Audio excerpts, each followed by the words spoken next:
Welcome to Mindset Mastery Moments, the best growth mindset podcast recognized by Million Podcasts and ranked as a top mindset podcast by FeedSpot. We're proud to be in the top 1% on Listen Notes. Join Dr. Alisa Whyte as we explore powerful insights and strategies to elevate your mindset. Let's dive in. Welcome back, Disruptors, to Mindset Mastery Moments. You heard part one with Scott Paradis. We had an amazing time answering the question from his latest book, What's Really Going On? Apocalypse or Evolution? We are back for part two of this amazing episode, and we're getting into the psychological shift that we have to make. So Scott, welcome back. Such an amazing conversation already. Can't wait for part two. I'm excited. So let's make this practical, right? If someone feels anxious, disoriented, maybe a little bit unsure about their place in the world, what are those internal shifts that must happen for them? I think though that anxiety is actually part of the process. So in other words, it isn't necessarily easy, clean, and simple. So we've got some hurdles to go through. Even if I frame it, I'll use the word pain, but some challenges, so some physical challenges that are going to have to be dealt with for us to make this shift. Now, if we choose, and again, this is not right or wrong, good or bad. If we choose, I'm going to stay in the chaos, then you're going to stay in the chaos. I've got other lessons to learn. I've got other things that I'm going to work through, but the consequences are very different than if I can step back and say, okay, what am I really? What am I really? It really, again, you are that divine spark. Your purpose here is to illuminate. But I'm still feeling that anxiety. I'm in a human body, and I've got a lot of challenges that are around me because, as you had framed, we forgot. We're not remembering the truth. So this unveiling, this revelation is for us to remember the truth. But that means there are those practical concerns of anxiety, fear, clinging, our tendency to either push back or resist. So to get through all of that, I would say here's a couple of thoughts. One is, and some folks, for me, it's not, but meditation, this time of breaking away, getting out into nature, connecting with like-minded people. It's interesting, and you've probably heard the old adage, we're a product of the 5 people that we associate most with. So what you want to do is associate with people who are most interested in growth. Not in being small, not in judging, condemning, blaming, all of those simple things it's easy for us to do, but associate with people who see the light in you. The light in you reflects the light in me. So if you can get around those people, then you can let go of that fear. The biggest challenge, though, is fear consumes us, and we get overwhelmed by fear. So the first step when we feel fear is I'm not fighting against fear. I want to recognize it. I want to say, oh, hey, that feeling is fear. If I can recognize that fear and separate myself from it so that I am not that fear is climbing up. Well, what's that fear telling me? It is an opportunity to examine something that I'm resisting. Fear is an opportunity. It's telling me, hey, Scott, wake up. There is something you need to address, something you are resisting. So I look at it and say, okay, I'm going to let this fear go through me, and I'm going to try to figure out why has this fear overcome me. And if I can do that, then I can start to separate myself from fear and go to a place of openness, acceptance. There is and I try to remember this mantra for myself. It's open, allow, accept, rejoice. So I've got to be open to what's happening. I've got to allow what's happening without resistance and without fear. And then whatever the consequences are, I've got to accept them. I can't deny them, fight back. It's already happened. Fighting and resisting the consequences is not going to do me any good. So open, let it happen, allow, accept, whatever those consequences are, it's teaching me something, and then rejoice. Because ultimately, in the end, all will be well. And it may not seem like that in the moment, but if you can go through those 3 steps of open, allow, and accept. If you can really accept, then it's ultimately you get to that point of gratitude. Gratitude is one of the most powerful forces in our Yes. lives, in our human existence. If we can realize that this is all for our good, we actually chose this for our own expansion, then everything will be well, and we can actually live our faith. Live our faith and be comfortable with it. And as you say, have gratitude for it because it's working out for our good. Let me ask you, what did you learn?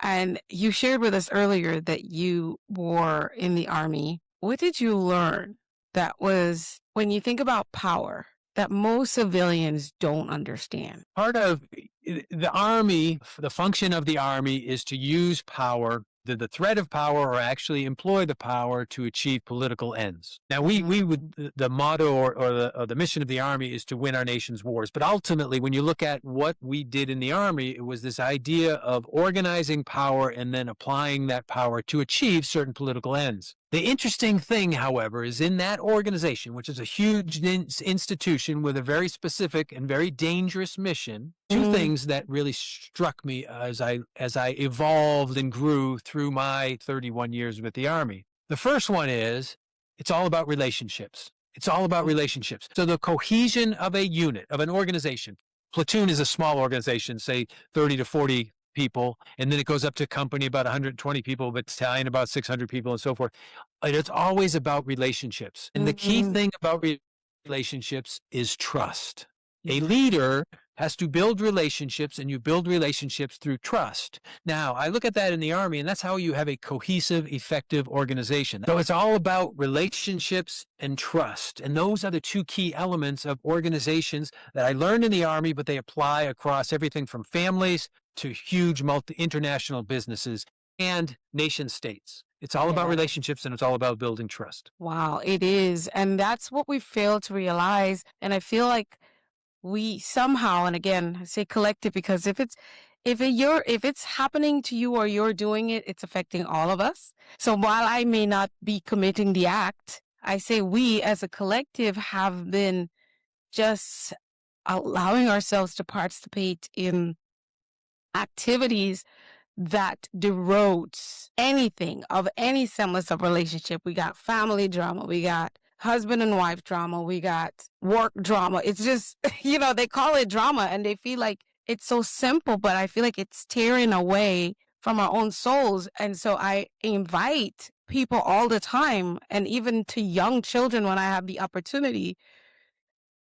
And of course, people use the word forgiveness, whatever it is, but I say always stop and allow yourself patience. And the one thing before I even get to forgiveness, I use patience first, and I always come back to self. I say, do you know how you might be working on a math problem? Just think about it, and you just can't figure it out. It's like even when you're using your computer, and no matter what you do, it starts acting. Take a deep breath and say, okay, I'm going to get this computer work and I'm going to get what I need done. That's it. You have to allow yourself patience. Now, if it's a math problem, you think I'm stupid, I can't figure it out. Let's calm that. I'm going to figure it out. What can I do to figure it out? Oh, I'm going to ask for help. Let me ask someone who knows. Let me find a YouTube video. Whatever it is, ask for help. And so that's figuring it out. But when we don't have practice patience with ourselves and our own learning, we tend to be irritated, not necessarily with Scott, but now Scott goes by and he breathes too heavily. That real problem is not Scott. It started with me and my computer. And so it's that patience. When you think about you stop and think, why is she upset? What could have gone wrong? Like a lot of time I see people in traffic and I think they must be having a really rough morning and a tough life. And then there are times I'm like, I do not care what your morning's doing. You're not about to mess up my morning. Then I have to calm myself. But patience. And then, and the back end, offer forgiveness. But you have to practice with you in order to be able to extend that to someone else. And I feel like it's that for everything else. But when you're building a relationship with yourself that's patient and forgiven, then you can go out there and create those relationships. It's a mirror, right? It's Absolutely. that mirror. Absolutely. Yes. Yes. I'll throw one other word into that mix because I love that.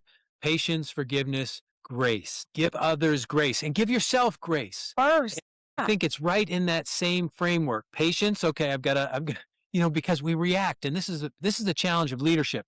We always get caught up in the emotion, in the drama, as you say, and we get sucked in, and then all of a sudden we're reacting. Yes. Patience first, step back, realize the emotion, let the emotion swirl outside you. Don't go into the emotion. And then assess, figure out, sort the signal from the noise. What's really going on? The noise is all this drama that's going on, but what's really causing it? And like you Mhm. said, if it's my own frustration with solving a problem, it's really on me. But then I'm going to forgive myself, and I'm going to grant grace to myself or to others. That is a profound practice that very few of us can master, but I think we're all challenged to attempt. Yes. I mean, it's a work in progress for Yes. me. It's what I'm loving in this time of my life. It is a little bit more of a default button. And I found that as a child, it was definitely default button. And what was said to me as a child and a teenager is, why do you always let people walk over you? And so in my 30s, late 20s, mid 30s, I was confronted with, do you allow people to walk over you, or are you just doing it to keep the peace because you don't want confrontation? And some part of me is like, well, you do it because you're afraid. You don't want confrontation. And I was like, you need to get back at whatever people say. And that wasn't me either. And so I had to let, like you said, get all that noise. And I said, you know what? I like peace and I like enjoying my exchange. I like learning. I like growing. And I found that it is within my nature to give people grace. It's who I am. And I love that about myself because it works out for me. It's not a Yes. favor to anyone. Right. Right. Because a lot of times we think, like they say, being the bigger person and all these words we have that makes us seem like subpar human, average people, or just get buyers. We act like we're doing the world a favor. No, you're not. Nah. It's very self-full of us. And for me, I tell people I make a self-full decision that even though my grandfather, who he's passed, I'm just using him as doesn't come visit me, that I will go to his house and spend an hour with him every Sunday, even though he never comes over. It is not for my grandfather alone. I almost never go over there because of him. Go over there because I need and want to spend time with him. That is self-full. You see what I'm saying? So Yes. when you fill yourself up, that's why I call it self-full, you have enough to pour. So it's not a noble act to forgive or grant grace. It's the fact that you're able to feel at peace and be at calm in any kind of storm. Because you have your go-to mantras. I had a guest on that call it mantras. I call them values or principles or agreements with myself that I live by.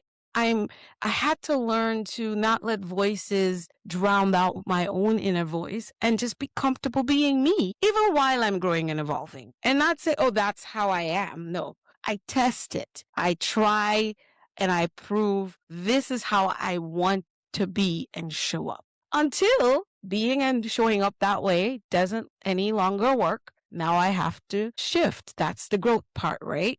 Talk to us about that mindset of this is how I am. That's something that I've always been a Republican. I've always been a Democrat. What is that? I don't even know what that is. That I don't know how people say that's who I am. I've always eaten before I go to bed. Like that's who I am. So I can't do that if that's how my diet needs to change so I can be at a healthy weight. Talk to us about that's who I am. Yes. One of the things that I want to just give you to look at that from a different perspective is, how your default is to kind of let that energy pass you by.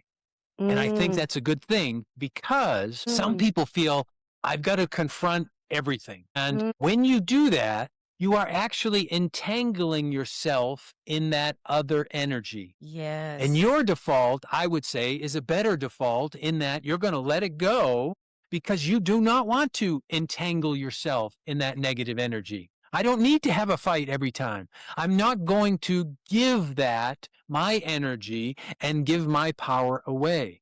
So it comes Mhm. back to, I think yours is the appropriate response, which is what works for me. where will I center myself best? And is it getting in this fight? Is it always fighting? Is it always a conflict just because I got to stand my ground? Well, standing my ground, there are some times when maybe that's a lesson that you need to learn or an event that you need to master. But for the most part, it is really, and this is what most people do. Most people jump in the fray.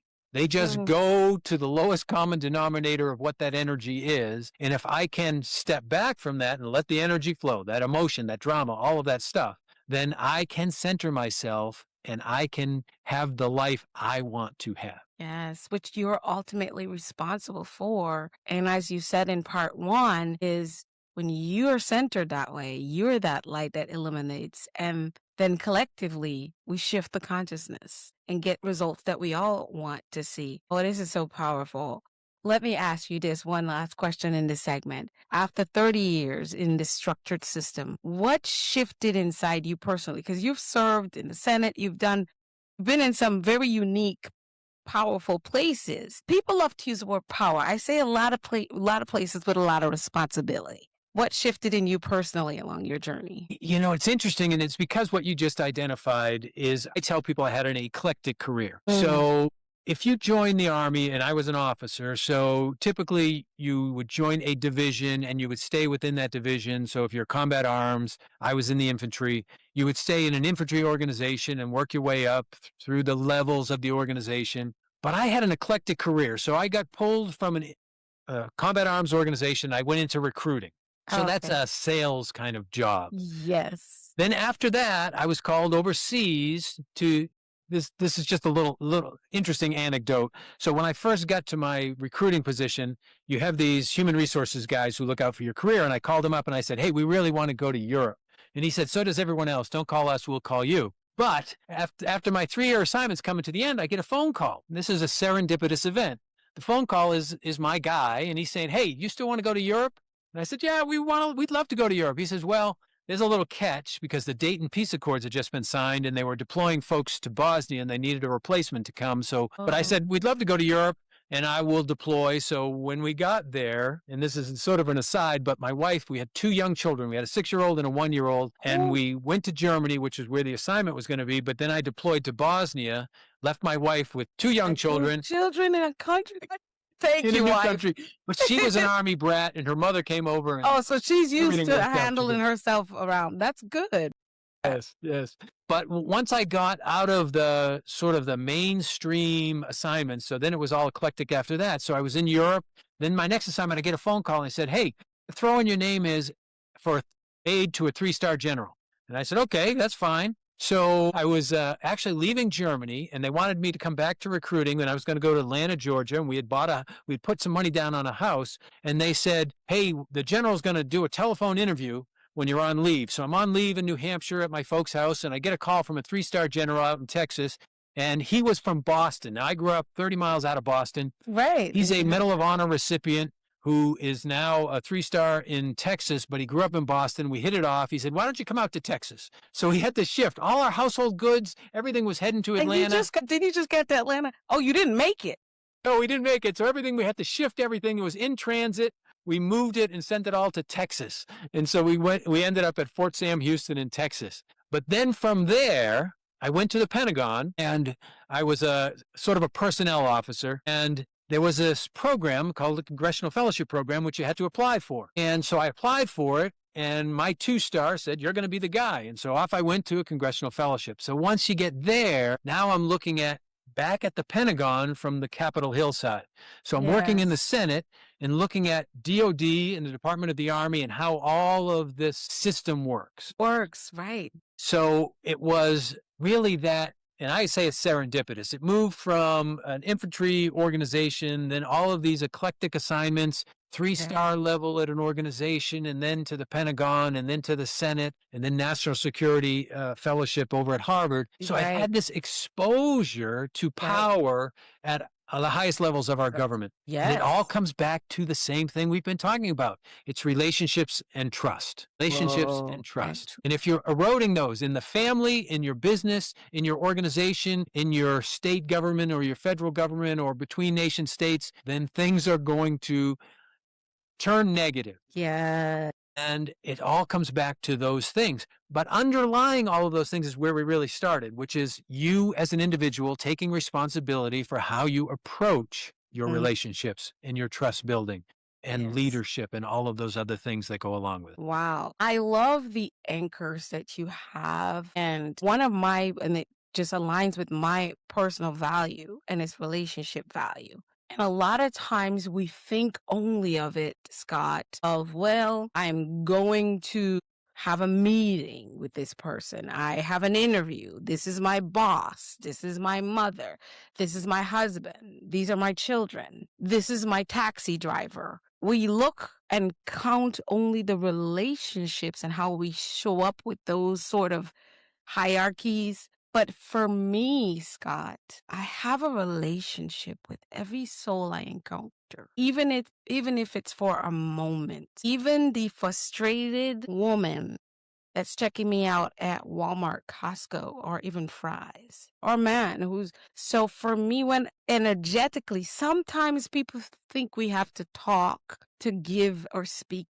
No, I believe energetically. So while all this crazy stuff is happening, they might be just putting my chicken with my perfume or whatever. I'm looking at it and saying, hi, Amanda, because her badge says Amanda. Maybe I don't see anything, but I'm looking at her, and while she's frustrated, energetically, I am calm and I'm centering myself. And then maybe at some point I said, hi, Amanda, how has your shift been? It's been busy in here. There's a lot of people in here. Why are so many people here at 8 o'clock at night?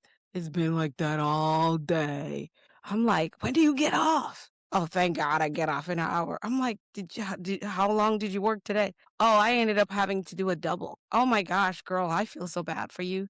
Well, good luck. I'm so glad you're getting off in an hour. So just right now, 9 o'clock, 40 minutes to go.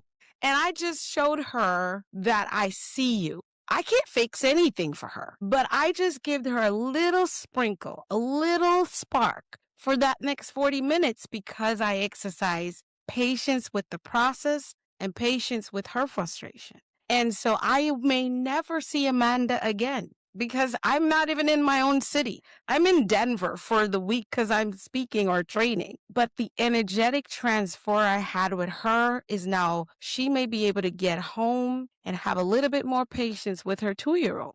That energy. So I am dictating how I energetically show up as a being. And for me, those are the relationships and the trust. I may have to go back to Walmart again before I leave Denver.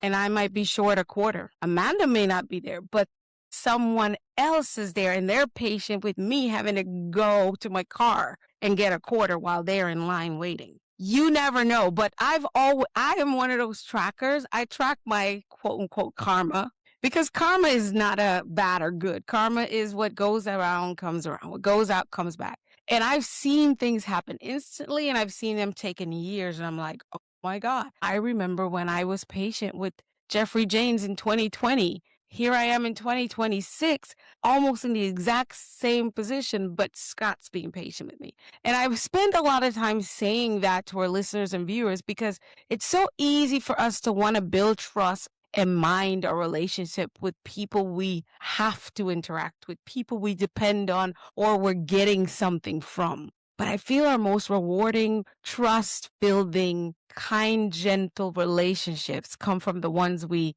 don't need them for nothing. Any thoughts? That's powerful. And I think part of it is the position where the maturity that you have as an individual of giving. Think of it this way. Think of, as you said, all of those engagements we think are peripheral, sort of Yeah. inconsequential. Yeah. Really, they all matter. They all matter. Remember, it's that divine light in them reflects the divine light in you. We are all the same. So think of it this way when and now I'm no master of this. I'll say it's easier said than done. It But is. just center yourself in the present and realize just what you were just saying, how beautiful that is. Those simple engagement, Yeah, it those nods, is. those winks, just making eye contact with someone as you pass them by, giving them a Yes. little smile, a little bit of grace, then all of a sudden they pick something up or they've shared something with you. And if you can see how that happens in your life all the time, and you Yes. will realize how blessed you really are. Those are the things I'm so grateful for. And I'm sitting here thinking about all the people in just the last month that came out of nowhere and they were just kind to me for no reason. And with all the stuff happening in our America right now, I'm not saying these things aren't happening. I am still having these really beautiful moments. And I'm not talking about me being kind. I'm talking about people just energetically moving. Someone giving me their place in line because they can tell I need to be somewhere. And it's just and you would think I won the lottery because I feel like I did. By someone choosing to see me, they overhear me saying, I'm going to be coming into the office just a little bit late and decided, would you like to take my number because you can go ahead. You're number 4, I'm number 3. I am like, that is the magic. But I am sure I want to believe that energetically, no matter what I see happening, I've made a decision that I want to enjoy my humanity. Whatever this world is and what's becoming, I want to have a good old time. And so I welcome it and it's just flowing now. And I Beautiful. and I think that's the difference between so many people who are trying to find their way and they think, I've got to resist. It's got to be conflict. It's got to be standing my ground. When instead, it's be like the water. You know it.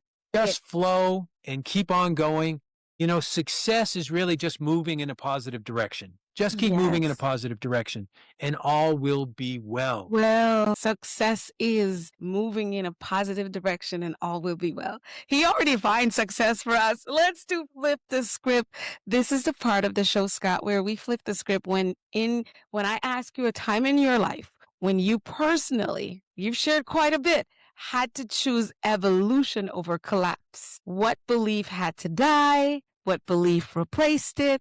Tell us. I think for me, and I'll frame this as what I still consider my challenge, which is this idea of judgment. And that is when I want to say, and this is something I still have to embody, is I still want to say it's that person's fault or they did it, something like that. I've got to realize, and this is for me, the biggest revelation I have personally had is I am complicit and I'm creating the reality that I am experiencing. So it's not up to them. I have to let that go and give them grace so that I can give myself grace. Mm. And then this way I can shine a light and I can become what I truly meant to be. And that is, as I said before, letting go of all those things I pretend to be, really revealing my true self. And it's letting go of this need to judge others or myself and being open to all the grace that is around me if I will allow it. Ooh, that is so powerful. Oh my goodness. What is success to you now? I felt like you kind of told us, but maybe you have a different definition for yourself. Well, success, I say, is making the most of myself. So when I say that, and it's interesting, there are 2 things that I always say that I want to do. And I said this when I retired from the Army. I want to make a contribution and I want to make an impact. And by those, I'm saying a positive contribution and a positive impact. Help Yes. lift people up so that they can become the best versions of themselves. So for me, it is moving in that direction, helping, contributing, making an impact in any way that I can.